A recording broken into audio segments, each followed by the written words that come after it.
Guys, কি খবর সবার? আশা করি সবাই খুব ভালো আছো। আমিও মোটামুটি ভালোই আছি। গুড মর্নিং সবাইকে। জয় বৈশাখী নতুন একটা ব্লগে তোমাদেরকে জানাই অনেক অনেক স্বাগত। আজকে হচ্ছে দ্বিতীয় দিন আমার ভক্তার। আর আমি সকালবেলা ভোরবেলা খাওয়া দাওয়া করার পর বাড়িতে একটু শুয়ে পড়েছিলাম, ঘরের ভিতরে নয়, বাইরেই শুয়ে পড়েছিলাম। আর এখন স্নান করে একদম ফ্রেশ হয়ে গেছি। এবার যাব ফুল টুল তুলে একটু মন্দিরের উদ্দেশ্যে, কারণ আমি সেই যে ভোরবেলা এসেছিলাম আর একবারও মন্দিরে যাওয়া হয়নি। তো বাপি এক্ষুনি আমাকে ডেকে গেল। আর আজ যেহেতু ঈদ ছিল, প্রচণ্ড মাইক বাজছে, তো একদমই ঘুম ভালো হয়নি।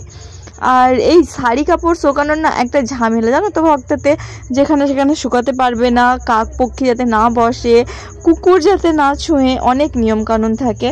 আমরা ফুল গাছ লাগাই কেন? পুজো করার জন্য। গাছে ফুল ফুটলে দেখতে ভালো লাগে ঠিকই, কিন্তু সেই ফুলটা অ্যাকচুয়ালি যদি পুজোর কাজে না লাগে, সেই ফুল কিন্তু ফোটা বৃথা। এটা আমরা সবাই জানি। কিন্তু কিছু কিছু মানুষের ঘরে দেখো, ভক্তা বছরে একবারই হয়, তাও আবার 11 দিনের জন্য, সারা মাসের জন্য কিন্তু নয়।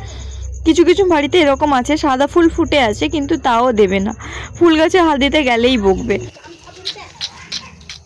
লাও ফুল লাও, আয়, আসবি না তো? তো দেখতেই পাচ্ছ মন্দিরে এখন মেন গেট খোলা হয়নি। আমি গিয়ে খুলবো, গোটা মন্দির ঝাড় দেবো, মুছবো, অনেক কাজ থাকে।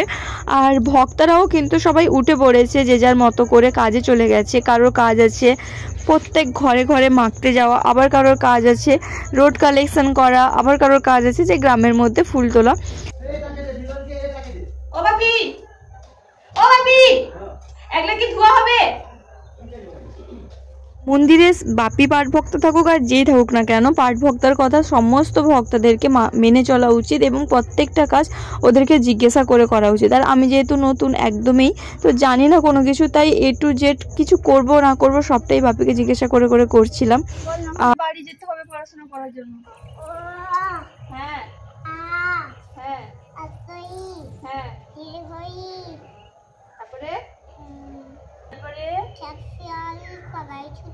তারপরে খুশি, জানো তো, এতটা যে আমার নেওয়াটা হবে আমি ভাবিনি। সেই সকালবেলা আমি মন্দিরে এসেছিলাম, আমার সাথে এসেছিল, আর বাড়ি যাইনি। তাই আমি ওকে বললাম যে তুই এখানে বসে বসে যা জানিস তাই একটু বল।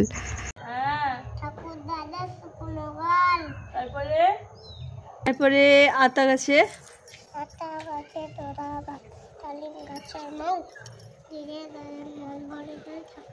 খুশিকে পড়াশুনো কমপ্লিট করানোর পর এখন আমার কাজ হয়েছে এই বারান্দাটা মোছা। মন্দিরের ভেতরে যাবতীয় যা কাজ ওটা কিন্তু বাপি করবে, আমি জাস্ট ঝাঁটিয়ে দিয়েছিলাম, ওখানে আমার হাত দেওয়ার কোনো পারমিশন নেই। তাই এই মন্দির চারপাশটা এখন আমি ফটাফট মুছে নিচ্ছি। তো মন্দিরের সব কাজকর্ম করছিলাম, তার সঙ্গে আমার সাথে ছিল খুশি। তো অনেকক্ষণই ছিল। এবার ও বলছে যে বাড়ি যাবে, আর ওর শরীরটাও না খুব একটা বেশি ভালো নেই। তো ওকে ফটাফট বাড়িটা ছেড়ে দিয়েছে, তারপর এসে আবার কাজ শুরু করতে হবে। আবার কখন আসবি? হ্যাঁ, বিকালে আসবি তো? হোক, এখন বাড়িতে গিয়ে একটু পড়াশোনা করে নিবে। টাকাও আমার দিকে, বাড়িতে গিয়ে একটু পড়াশোনা করবে তো? ঠিক আছে। তারপর মন্দিরে এসে যেটা আমার ডিউটি থাকে সেটাই আমি ফটাফট পালন করে নিচ্ছি।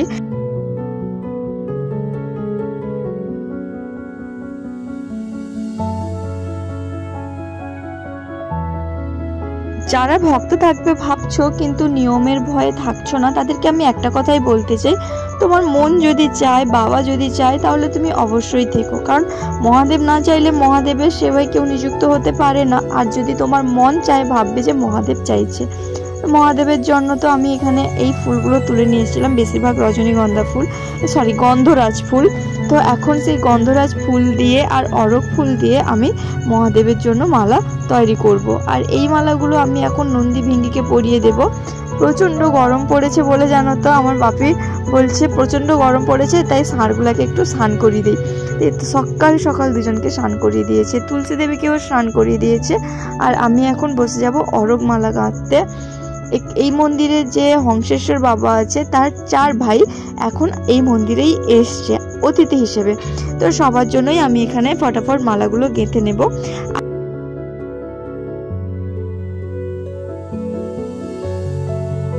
আর আর আসছিল হচ্ছে চন্নেশ্বরের লীল, তাই সকাল 8:30 9টা থেকেই সব ব্রতীদের আসা শুরু হয়ে গেছে।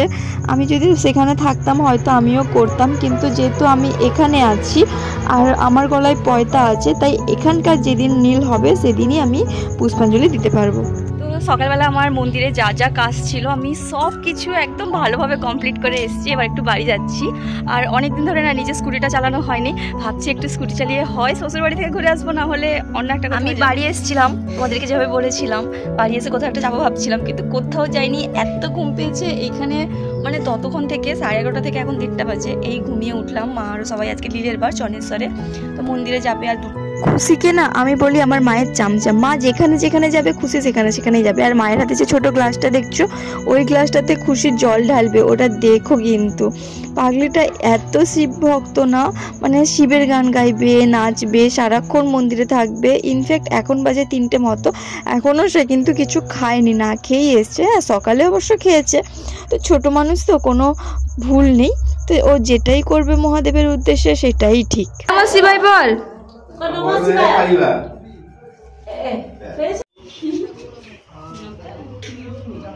উঠে বড় পুনঃ হাত জড়ো করে।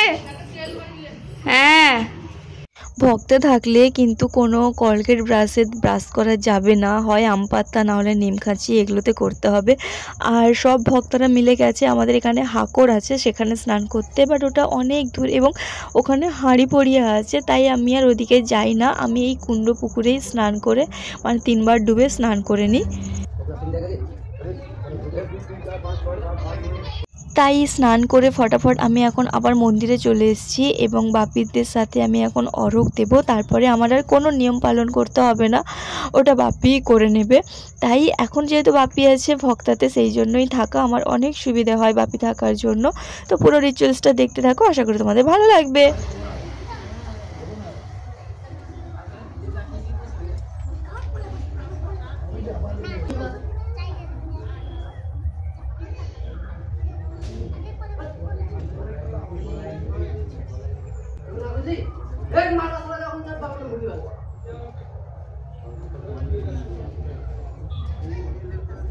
अरे सेधारे से उठे खाना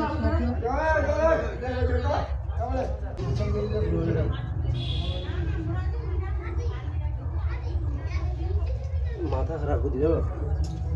তো দেখতেই পেলে বাপি এখানে কিভাবে রেগে গেছে, সবার ধুতি ফুতি ছিঁড়ে দিচ্ছে। কারণ কি, বাপি যে নিয়ম কানুন বলছে ওরা কেউ সেভাবে পালন করছে না। আর এখন হচ্ছে অরঘ দেওয়া শিব ঠাকুরকে, যেখানে 5 জন 5 জন করে দিতে হয়।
একে একে সবাই এভাবে অগ্নিপাঠ করলেও আমার তো করা নিষেধ, তাই আমিও দেখছি এবং তোমাদেরকেও দেখাচ্ছি।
নিয়ম কানুন থাকে সেটা আজকে একটা দেখালাম। এবার আমরা ওই ভোর মানে কটা 4টার দিকে খেয়েছিলাম সূর্য ওঠার আগে, এখনো জল পর্যন্ত খাইনি। এবার বাপি স্নান করে এলে যাব খেতে।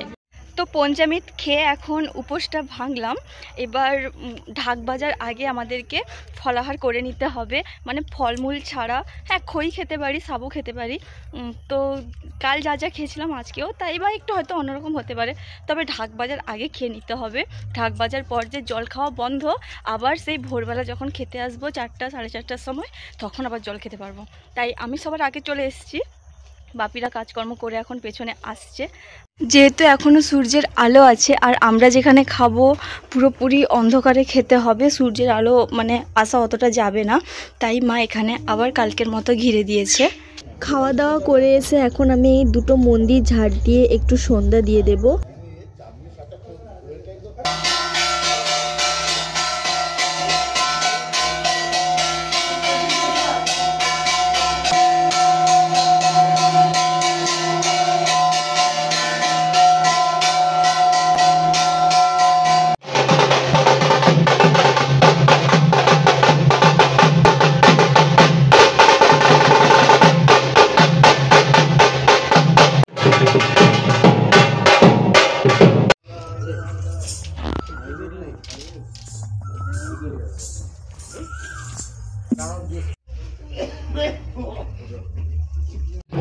কালো কালো আসছে, তো তোমরা তো দেখতেই পেলে যে সবাই মহলে বেরিয়ে গেছে। মন্দির এখন পুরোপুরি ফাঁকা, মানে এখন আমার কোনো কাজ নেই, বাইরে সব কমিটিরা বসছে, আলাপ আলোচনা করছে।